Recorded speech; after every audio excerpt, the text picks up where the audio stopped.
8편 1절에서부터 9절까지 말씀입니다. 오늘 시편 8편 말씀 우리 함께 보도록 하겠습니다.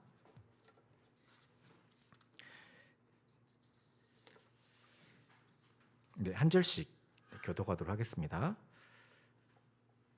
프린트물에 제가 적어 놓았죠. 시편 8편 1절에서부터 9절 말씀 함께 읽겠습니다. 제가 먼저 읽겠습니다. 여호와 우리 주여, 주의 이름이 온 땅에 어찌 그리 아름다운지요. 주의 영광이 하늘을 덮었나이다. 주의 대적으로 말미암아 어린아이들과 젖먹이들의 입으로 권능을 세우시며 이는 원수들과 보복자들을 잠잠하게 하려 하심이니이다. 주의 손가락으로 만드신 주의 하늘과 주께서 베풀어 두신 달과 별들을 내가 보오니 사람이 무엇이기에 주께서 그를 생각하시며 인자가 무엇이기에 주께서 그를 돌보시나이까. 그를 하나님보다 조금 못하게 하시고 영화와 존귀로 관을 씌우셨나이다. 주의 손으로 만드신 것을 다스리게 하시고 만물을 그의 발 아래에 두셨나이다.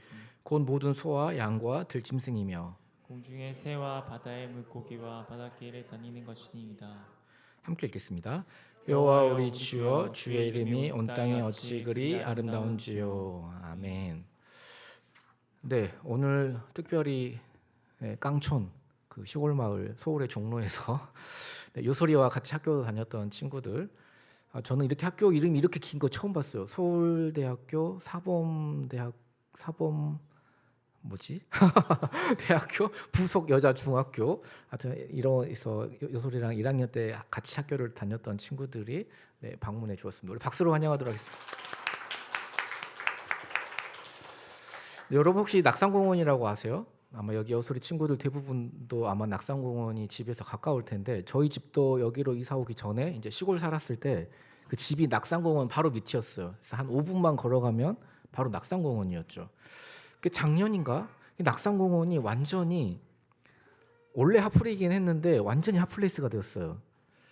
작년에 특별히 더 외국인들이 넘쳐났고 굉장히 유명해졌어요. 요즘도 그러는지 모르겠는데 왜 그런지 혹시 아세요? 그 K-팝 데몬 헌터스, 그 캐데언이라고 그러죠. 캐데언의 인기 때문이었어요. 그러니까 전 세계적으로 캐데언이 인기를 엄청나게 끌면서 캐데언의 인기 때문에 애니메이션 속에 나오는 그 장면들, 그 한국의 남산타워, 국립중앙박물관, 그리고 낙산공원, 그리고 북천 한옥마을, 이런 데를 사람들이 찾았던 거예요. 그러니까 우리 입장에서는 이런 데를 왜 막 하는데 외국인들은 와서 막 너무 좋아하는 거예요. 그러니까 캐데언의 인기가 폭발하면서 캐데언의 OST도 인기를 끌었죠. 그 중에 최고인 골든이라는 곡을 이재가 작곡을 하고 노래를 불렀습니다. 이재가 이 곡으로 아카데미와 그래미상에서 상을 받았고, 올해 초에 골든글로브 시상식에서도 주제가상을 받았습니다. 그때 이재의 수상 소감을 제가 들려드리겠습니다. 문이 닫히는 상황에 놓인 모든 분에게 이 상을 바칩니다. 거절은 새 방향으로 나아가는 기회라는 말을 자신 있게 할 수 있게 되었어요. 그러니 절대 포기하지 마세요. 저는 이제 골든이 뜨기 전에는 이재가 누군지 몰랐어요. 이제는 어떤 삶을 살았기에 문이 닫히는 상황, 그리고 거절은 새 방향으로 나아가는 기회라는 말을 자신 있게 할 수 있게 되었을까요? 이제의 이력을 보면 금방 알 수 있어요. 이제는 연습생 생활을 12년이나 했습니다. 그러니까 2003년에 11살짜리 여자애가 SM에 들어가게 돼요. 하루에 12시간씩 노래와 춤을 연습했습니다. 함께 연습했던 연습생들이 소녀시대, 슈퍼주니어, 샤이니, FX로 데뷔했는데 이제는 매번 탈락했어요. 왜 탈락했는지 아세요? 가장 걸림돌이 됐던 게 목소리 때문이었다는 거예요. SM은 좀 맑고 깨끗한 톤의 목소리를 원했는데 이제는, 여러분 골든 들어보시면 알겠지만 저음에다가 좀 허스키한 보컬이죠. 그리고 키도 좀 뭔가 멤버들이랑 안 맞는 거예요. 키가 컸죠. 이제는 심지어 연습하다가 기절한 적도 있었다고 합니다. 그렇게 노력했어도 데뷔에 실패한 거예요. 결국 나이가 다 차가지고 계약이 해지가 됩니다. 이제가 유퀴즈라는 프로그램에 나와서 그때 이 일을 이야기하면서 눈물을 흘린 인터뷰가 있어요. 그때 마음의 상처가 너무 컸다는 거죠. 그래서 이제는 SM 계약이 끝나고 나서 한 달 동안 방에서 아예 나오질 않아요. 그 중요한 시기에 11살 때부터 다 바친 거죠. 젊음을, 그 중요한 시기를 12년간 죽으라고 노력했는데 아무것도 안 된 거예요. 그러다 겨우겨우 마음을 다 잡고 카페에서 밤늦게까지 음악 작업을 했고, 여러분 작곡가 신사동 호랭이라고 아세요? 네, 신사동 호랭이를 만납니다. 그리고 곡을 쓰면서 작곡가 인생을 시작하게 돼요. 이후에 이재가 만든 곡이 레드벨벳의 노래나 에스파의 드라마 혹시 아세요? 이런 곡을 작곡을 하게 돼요. 이 곡들이 왜 잘 되었을까요? 이 좌절을 겪은 사람만이 쓸 수 있는 그런 곡이었기 때문입니다. 신기하죠? 그러니까 이제는 SM의 아이돌은 되지는 못했지만 SM 아이돌의 곡을 쓰게 된 거예요. 이후에 우리가 알다시피 캐대언의 곡을 쓰게 되었고, 가수가 아니었지만 감독이 이재가 보낸 그 샘플 목소리를 듣고 목소리에 반한 거예요. 그래서 당신이 꼭 이 노래를 불렀으면 좋겠다. 그래서 골든을 부르게 됐고, 그리고 이 곡이 전 세계적으로 대박이 난 거죠. 드라마틱하지 않습니까? 축구 선수 이용표가 이런 말을 했어요. 제가 이 전까지는 이용표 선수를 좋아했는데 이용표 선수가 이 말을 했다는 걸 보고 별로 좀 약간 이렇게 이야기했어요. 10시간 공부하고 노력하면 정확히 10시간만큼 발전하며 이것이 세상의 법칙입니다. 근데 이 말을 이재에게 적용시키면 어떻게 될까요? 11살 때부터 12년간 12시간씩 기절할 정도로 그렇게 죽으라고 열심히 했는데 안 되고 방구석에 있을 때 이런 말을 들으면 마음이 어떨까요? 나 정말 죽으라고 열심히 공부했는데 성적이 안 나와. 내가 원하는 대학에 못 갔어. 그때 이런 말 들으면 어떨까요? 그래, 내가 더 노력해야지. 내가 노력이 부족했어. 이런 마음이 들까요? 현실적인 조언이긴 하지만 더 큰 좌절과 고통을 느끼기도 합니다. 왜 그럴까요? 맞는 말이잖아요. 이용표가 뭐 틀린 말 한 건 아니잖아요. 이유는 간단해요. 확률이 100%가 아니기 때문입니다. 기절할 만큼 노력해도 누군가는 데뷔를 못하는 거예요. 이제는 그나마 늦은 나이에 골든으로 대박이라도 나서 그렇지, 실제로 소형 기획사는 말할 것도 없고 대형 기획사에서도 데뷔를 하지 못하고 이제처럼 나중에라도 뜨지 못하고 아무런 주목도 받지 못하고 사라지는 사람들이 얼마나 많은지 셀 수도 없어요.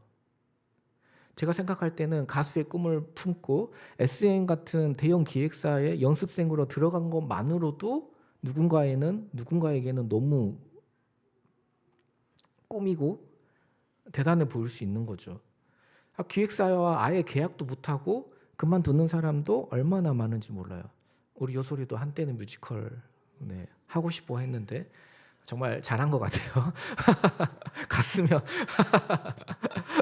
그 엄청난 경쟁률을 뚫고 기획사에 들어간 것만으로도 대단한데, 기획사에 들어가서도 그 안에서 끊임없이 경쟁하고 그 경쟁을 뚫고 거기서 데뷔를 한다고 해도 뜨는 가수들은 정말 극소수인 거죠.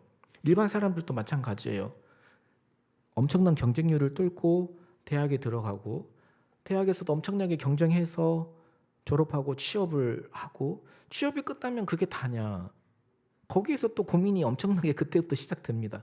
그렇게 힘들게 공부해서 정말 어렵게 취업했는데 20대 퇴사율이 지금 37.5%가 넘어요. 그러니까 취업해도 어떤 거예요? 불확실한 거예요.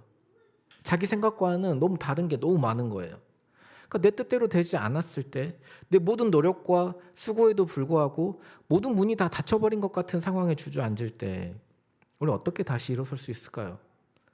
오늘 시편은 굉장히 아름다운 시입니다. 다윗이 쓴 시이고요. 찬양시라고 불리웁니다. 1절이 이렇게 시작하죠. 한번 같이 읽어볼까요? 1절 말씀 시작. 여호와 우리 주여, 주의 이름이 온 땅에 어찌 그리 아름다운지요. 주의 영광이 하늘을 덮었나이다. 마지막 9절 어떻게 끝납니까? 9절도 똑같이 끝나죠. 여호와 우리 주여, 주의 이름이 온 땅에 어찌 그리 아름다운지요. 제가 그래서 색깔로 이렇게 보기 좋게 칠해놨어요. 이런 구조를 무슨 구조라고 부릅니까? 수미상관, 인클루지오라고 부르죠. 처음과 끝이 같은 구조. 그럼 이 시에서 가장 강조하고 싶은 게 뭘까요? 바로 이 처음과 끝이 나오는 말이 핵심 주제라고 할 수 있죠. 하나님의 이름을 높이고 찬양하는 거예요. 주의 이름이 온 땅에 어찌 그리 아름다운지요. 제가 서론에 이재의 이야기를 한 이유는 다윗과 이재의 삶이 비슷해서 그렇습니다. 다윗이 지금 이 아름다운 찬양을 할 때에는 이재가 골든을 부르고 나서 빵 떴을 때 정말 감사하고 정말 세상이 아름다워 보이고 이럴 때 이 시를 지은 것이 아니에요. 다윗이 지금 이 찬양을 부를 때는 인생에서 가장 어둡고 가장 힘들 때, 하나님이 안 계신 것 같고 정말 내 인생에서 모든 문이 다 닫혀버린 것 같고 지금 자신의 처지가 너무 절망적이어서 아무런 미래가 보이지 않을 때 그때 적은 시예요. 지금 우리가 이제 매일 묵상 통해서 1편부터 이렇게 쭉 말씀 묵상 중이잖아요. 그러니까 1편과 2편이 같은 하나의 짝이고 3편부터 7편까지는 탄식시, 고통을 탄식하는 탄식시이고 그리고 8편이 찬송시이고 9편, 10편이 하나의 시로 묶여 있는 거예요. 그러니까 저는 이 순서 자체가 하나의 메시지라는 거죠.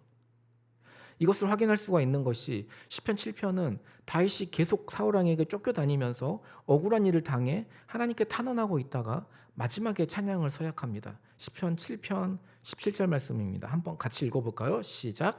내가 여호와께 그의 의를 따라 감사하며 지존하신 여호와의 이름을 찬양하리로다. 이처럼 다윗은 너무 억울하고 고통스러운 상황 속에서도 잠깐 멈추는 것입니다. 멈추어서 무엇을 약속합니까? 지존하신 여호와의 이름을 찬양하리로다.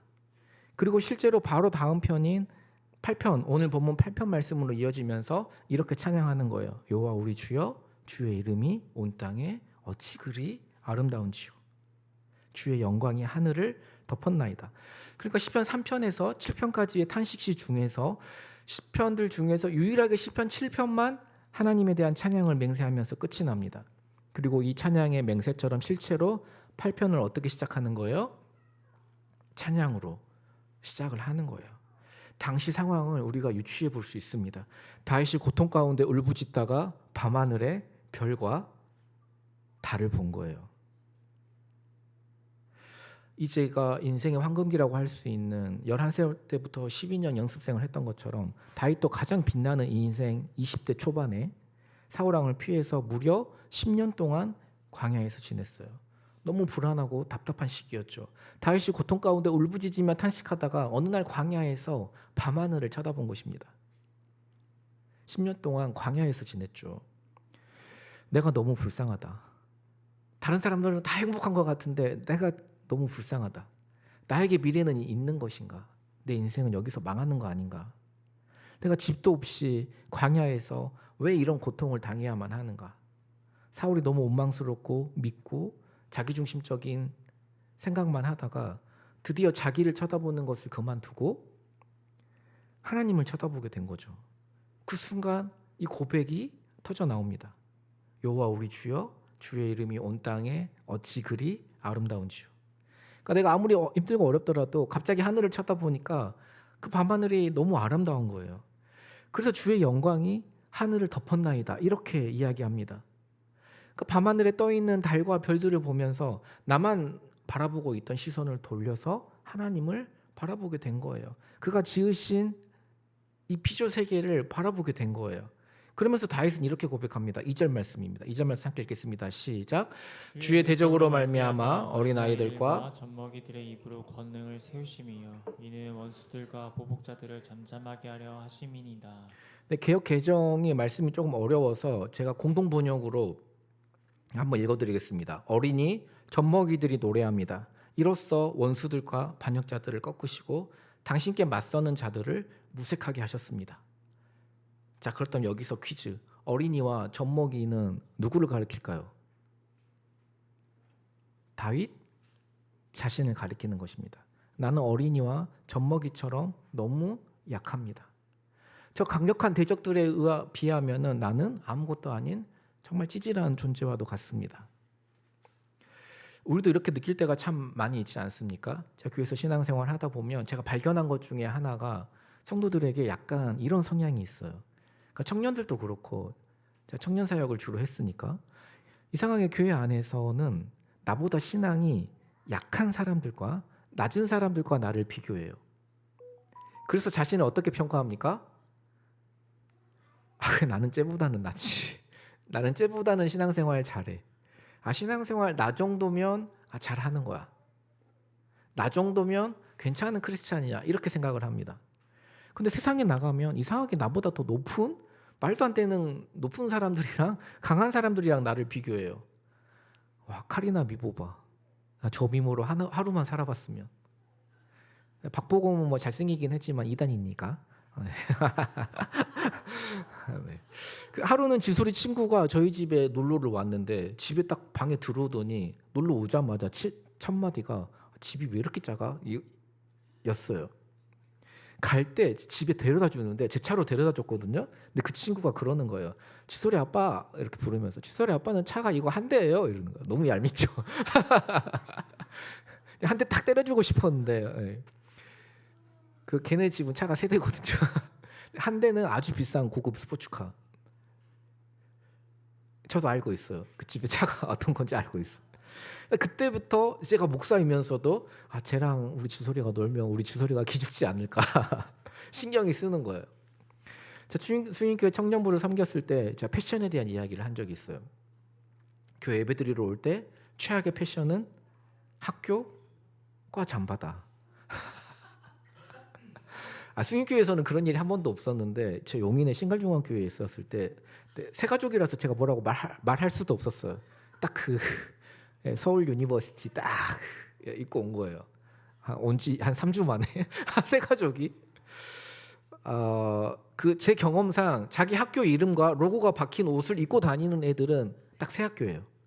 서울대, 연세대, 고려대. 주로 이 학교들이고 가끔 이제 좀 그 경희대, 동국대 뭐 이런 애들 좀 입고 다녀요. 약간 중앙대. 오늘 중앙대 태규 형제가 안 나왔네. 그래서 이런 애들은 이제 인서울 못할 뻔하다가 이제 인서울 해서 너무 이제 자랑스러운 거죠. 그런 거 입고 돌아다니다가 이제 서울대 입고 다니는 애들 만나면 이제 뻘쭘해지는 거죠. 문제는 그냥 공부 열심히 했구나, 공부 잘했구나, 좋은 학교 다니는구나 인정해주면 괜찮은데 저처럼 긁히는 애들이 있다는 거예요. 우수해서 수인교회에도 그런 자매 있었죠. 칠수를 했는데 의대를 못 들어갔어요. 근데 결국 그냥 유학을 갔죠. 집이 잘 사는 거예요. 유학할 정도면. 나보다 강한 사람들이랑 나를 비교하면 어떻습니까? 내가 너무 초라하고 인생이 너무 찌질한 거예요. 아무리 돈을 많이 벌어도 나보다 돈 많은 사람은 항상 존재하거든요. 늘 만족감이 없는 거죠. 반대로 살았으면 좋겠어요. 신앙생활 할 때는 나보다 신앙생활 잘하는 사람들을 보면서 존경하고, 세상을 살아갈 때는 나보다 약한 사람들을 바라보면서 긍휼의 마음을 가졌으면 좋겠습니다. 다윗은 지금 이렇게 찬양하고 있는 거예요. 나보다 강한 대적들을 보면서, 갑질하고 있는 그 사람들을 보면서 내가 너무나 보잘것없이 약한 찌질한 젖먹이 같지만 이 작은 노래와 이 작은 자의 찬양을 사용하셔서 당신께 맞서는 하나님이 없는 것처럼 살아가는 저 자들을 부끄럽게 해주십시오 라고 간구하고 있는 거예요. 내가 하나님을 높이고 찬양할 테니 하나님께서 이 찬양을 사용해 주십시오. 나의 이 바라봄을 통하여서 대적들을 꺾어주시고 나의 이 억울함을, 나의 이 원통함을 해결해 주십시오 라고 이야기하는 것입니다. 그러면서 다윗의 시선은 계속 확장돼요. 우리 3절 말씀 한번 같이 볼까요? 3절 말씀 함께 읽겠습니다. 시작. 주의 손가락으로 만드신 주의 하늘과 주께서 베풀어 두신 달과 별을 내가 보오니. 4절도 함께 볼까요? 4절 말씀입니다. 시작. 사람이 무엇이기에 주께서 그를 생각하시며 인자가 무엇이기에 주께서 그를 돌보시나이까. 그러니까 내 문제, 내 상황, 나만 바라봤을 때는 내가 이 세상에서 제일 불쌍하고 제일 찌질해 보이지만, 자기 연민에 빠져 있을 때는 이 모든 상황이 너무 힘들고 고통스러웠지만 갑자기 이 아름다운 것들을 주신 하나님께 감사가 생기기 시작하는 것입니다. 그러면서 내가 도대체 뭐라고, 이런 생각이 드는 거예요. 사람이 무엇이기에 주께서 그를 생각하시며 인자가 무엇이기에 주께서 그를 돌보시나이까. 나 역시 하나님 앞에서 죄인일 뿐인데 우리에게 이런 아름다운 것들을 누리게 하시고 베풀어 주실까? 이런 것들을 보게 하실까? 생각하는 거죠. 5절에서는 어떻게 고백합니까? 5절 말씀도 같이 읽어볼까요? 시작. 그를 하나님보다 조금 못하게 하시고 영화와 존귀로 관을 씌우셨나이다. 나는 아무것도 아닌 존재인데 하나님께서 인간을 하나님보다 조금 못하게 지으셨다는 거예요. 이걸 전문 용어로 우리는 하나님의 형상으로 우리를 지으셨다, 이렇게 이야기합니다. 하늘의 별과 달과 들짐승들을 보면서 인간이 딱히 그들보다 나은 게 없어 보입니다. 코끼리는 풀만 먹고도 어떻게 그렇게 큰지 모르겠어요. 아프리카 초원이나 야생에서 살아가는 짐승들은, 그리고 다윗이 살았던 그 광야에 존재하는 모든 생명체들은 다 자기만의 무기가 있죠. 살아가는 방식이 있죠. 근데 하나님께서 우리 인간에게는 자신의 형상을 주시고 지성을 주시고 하나님을 예배하는 마음을 주셨습니다. 그러니까 갑자기 감사가 차오르는 거예요. 우리 6절에서 8절 말씀도 한번 같이 볼까요? 함께 읽겠습니다. 시작. 주의 손으로 만드신 것을 다스리게 하시고 만물을 그의 발 아래 두셨으니 곧 모든 소와 양과 들짐승이며 공중의 새와 바다의 물고기와 바닷길에 다니는 것이니이다. 내가 지금까지 나 자신만 보고 바라봤을 때는 감사함을 전혀 모르고 살았는데, 하늘을 보고 하나님을 보고 이 세상을 바라보니까 어떻습니까? 내가 이미 누리고 있고 내가 이미 받은 것이, 하나님께서 내게 베풀어 주신 것이 너무나 많구나 라는 생각이 드는 거예요. 이 모든 것이 당연한 것이 아니었구나 라는 것을 깨닫게 되는 거죠. 모든 문이 다 닫힌 것 같고 끝난 것만 같은 상황, 그 고통 가운데서도 원망을 그치고 감사와 찬양이 흘러나오게 하는 이유, 또 이렇게 하루를 살아갈 수 있는 힘은 나를 바라보는 것을 그만두고 하나님을 쳐다보고 묵상하고 바라봄에 있습니다. 그리고 마지막 9절은 다시 1절과 똑같은 말로 끝나는 거예요. 여호와 우리 주여, 주의 이름이 온 땅에 어찌 그리 아름다운지요. 고난을 당할 때 우린 자기 자신을 바라보면서 자기 연민에 빠질 때가 많습니다. 심리학자들에 의하면 똑똑한 사람일수록, 지능이 높은 사람일수록, 사회의 엘리트 계층일수록 자기 연민에 빠지는 경향이 더 쉽대요. 자기 연민에 빠지면은 모든 것이 원망스럽고 상처가 돼요. 하지만 시선을 우리 밖으로 돌려 소망을 품을 때 비로소 하나님이 주신 선물들이 보이기 시작합니다. 내 주변에 나와 함께 있는 사람들도 보이기 시작합니다. 다윗이 쫓겨다니는 신세였지만 자기와 함께 해주는 사람들이 있었어요. 자신을 정말 목숨처럼 아껴주는 요나단 같은 친구도 있었고요. 이들을 생각하면서 다윗이 감사한 마음이 들지 않았겠습니까? 그러자 찬양이 흘러나옵니다. 바로 이거예요. 그러니까 자기만 쳐다보지 마시고 자기 연민에 빠지지 마시고 주변을 바라보십시오. 하나님을 보십시오. 그러면 찬양이 흘러나오게 될 것입니다. 그리고 여러분이 먼저 찬양을 시작해 보세요. 그러면 또 주변이 보이기 시작합니다.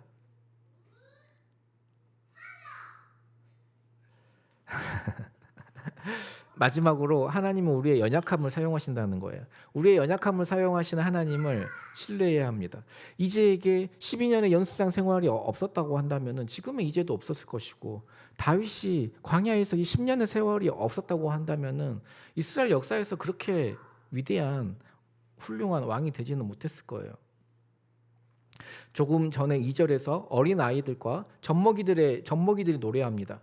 이로써 원수들과 반역자들을 꺾으시고 당신께 맞서는 자들을 무색하게 하셨습니다 라고 했습니다. 놀라운 것은 2000년 뒤에 예수님께서 마태복음 21장 16절에서 이 시편 8편 2절 말씀을 그대로 인용하세요. 예수님이 예루살렘에 입성하실 때요, 그때 예수님의 인기가 엄청나게 많았을 때예요. 사람들이 종려나무를 꺾다가 예수님의 발 아래에 두고 자기 겉옷을 다 벗어가지고 레드카펫처럼 예수님 앞에 다 깔았어요. 그 수많은 백성과 어린이들이 나와서 종려나무 가지들을 흔들며 예수님을 찬양합니다. 호산나 다윗의 자손이여 하며 찬양을 했습니다. 그때 당시의 종교 지도자들, 사회의 지배층들이 이 말을 듣고 분노해요. 대중들을 깎아내리면서 저 철부지 어린 아이들이 하는 말을 네가 지금 듣고 있느냐 라며 분개하죠. 그때 예수님께서 그들의 소리를 들으시고 이렇게 말씀하십니다. 그렇다, 내가 듣고 있다. 어린 아이와 젖먹이들의 입에서 나오는 찬양을 온전하게 하셨다 함을 너희가 읽어본 적이 없느냐, 이렇게 말씀하세요. 그러니까 너희 시편 8편 2절도 안 읽어봤냐, 이렇게 말씀하시는 거예요. 이렇게 시편 말씀을 인용하신 거예요. 아무것도 없고 힘없는 사람들의 노래와 순종과 찬양을 사용하셔서 오히려 세상의 강자들을 꺾으신다는 말씀을 예수님이 증명하신 거예요.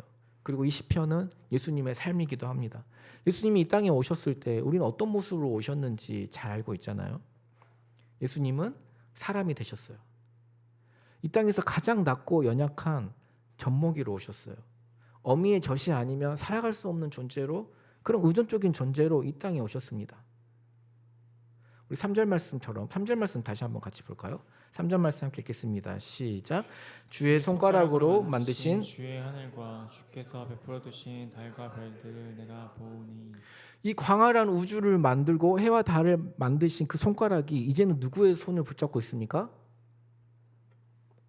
어미의 젖과 그 마리아의 손을 붙잡는 연약한 아기의 손이 되셨던 거죠. 이 땅의 모든 들짐승들을 창조하신 분이 그 들짐승들이 거하는 마국간에서 태어나셨어요. 예수님이 이 땅에 오셔서 광야의 다윗처럼 이 세상에서, 이 땅에서 머리 둘 곳이 없으셨다고 말씀하십니다. 예수님의 외모를 한번 생각해 보죠. 예수님이 잘생겼을까요? 아니면 못생겼을까요? 아니면 평범했을까요? 성경은 뭐라고 말할까요? 풍채도 없고 고운 모양도 없이 너무나 연약하게 아무것도 아닌 것처럼 보이는 모습으로 이 땅에 오셨다고 말씀하십니다. 그리고 이 시편의 말씀처럼 십자가의 죽으심으로 가장 어린 아이 같은 연약한 방식으로 아무런 저항도 하지 않으시고 십자가에서 죽으셨어요. 그리고 그 십자가의 죽음으로 말미암아 대적자들과 사탄과 죄의 세력들을, 사망의 권세를 다 꺾으셨습니다.